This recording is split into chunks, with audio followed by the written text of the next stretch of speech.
Assalamualaikum warahmatullahi wabarakatuh. Jumpa lagi dengan saya, Riendah 19.101.07.0018, mahasiswa UNPP GRI Kediri. Kali ini akan membahas tentang pengklasifikasian buku di perpustakaan. Ini untuk memenuhi tugas UAS, pengelolaan dan praktek perpustakaan semester genap tahun 2020-2021. Dosen pengampu Ibu Enci Puspitoningrum, MPD. Pengklasifikasian buku di perpustakaan.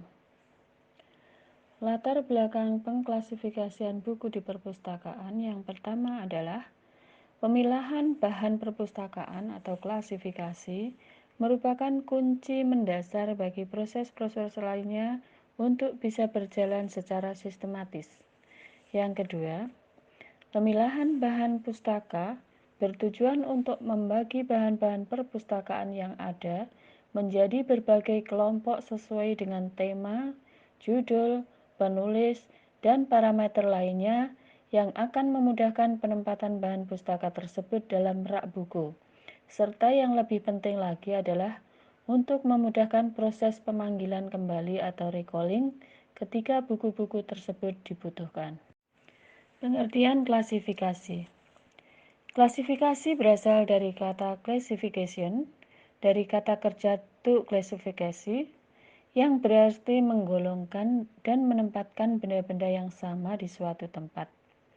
Yang dimaksud dengan klasifikasi adalah penggolongan atau pengelompokan buku berdasarkan subjek atau isi buku yang bersangkutan. Tujuan klasifikasi. A. Untuk mempermudah murid-murid di dalam mencari buku-buku yang sedang diperlukan. B. Untuk mempermudah guru pustakawan di dalam mencari buku-buku yang dipesan oleh murid-murid. C. Untuk mempermudah guru pustakawan di dalam mengembalikan buku-buku pada tempatnya. D. Mempermudah guru pustakawan mengetahui perimbangan bahan pustaka. E. Untuk mempermudah guru pustakawan di dalam menyusun suatu daftar bahan-bahan pustaka yang berdasarkan sistem klasifikasi. Sistem klasifikasi. A. Sistem abjad nama pengarang. Pada sistem ini, buku-buku perpustakaan sekolah dikelompok-kelompokkan atas dasar abjad nama pengarangnya. B. Sistem abjad judul buku. Pada sistem ini, buku-buku perpustakaan sekolah dikelompok-kelompokkan atas dasar abjad judul bukunya. C. Sistem kegunaan buku.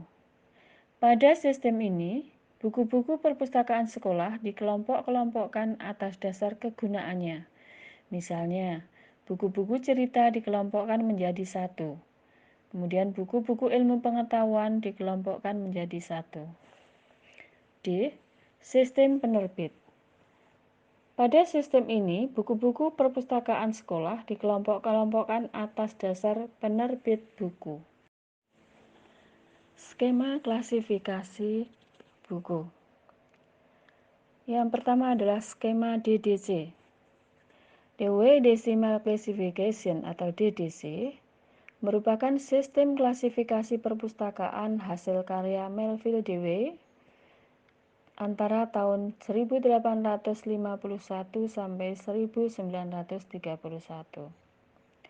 Dewey telah merintis sistem klasifikasi ini ketika ia masih menjadi mahasiswa dan bekerja sebagai pustakawan di Amherst College di sebuah negara bagian Amerika Serikat pada tahun 1876.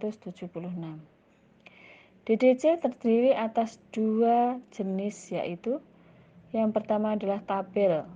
Berisikan tabel yaitu angka klasifikasi dari tiap-tiap ilmu pengetahuan.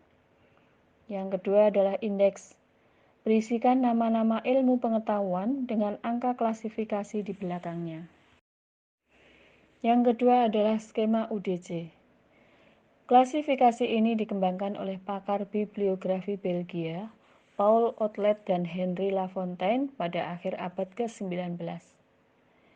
Bagan klasifikasi ini dikembangkan berdasarkan bagan klasifikasi DJJ, tetapi menggunakan tambahan simbol-simbol untuk mengindikasikan berbagai aspek dari subjek dan hubungan antar subjek. Oleh karenanya, bagan ini mengandung elemen dan analisis sintetik. Bagan klasifikasi ini kebanyakan digunakan pada perpustakaan khusus karena dapat membuat subjek yang spesifik. Untuk memudahkan membaca, angka dalam UDC biasanya diberi titik setelah 3 digit. Misalnya, angka 61 adalah ilmu kedokteran. Kemudian, subdivisi di bawahnya adalah 611, yaitu anatomi. Subdivisi di bawah anatomi kemudian diberi titik sebelumnya seperti 611.1, kemudian 611.2, 611.3, dan seterusnya. Skema berikutnya adalah skema LCC.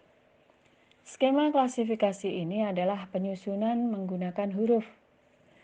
Contoh skema klasifikasi LCC atau Long Range Classification yaitu A.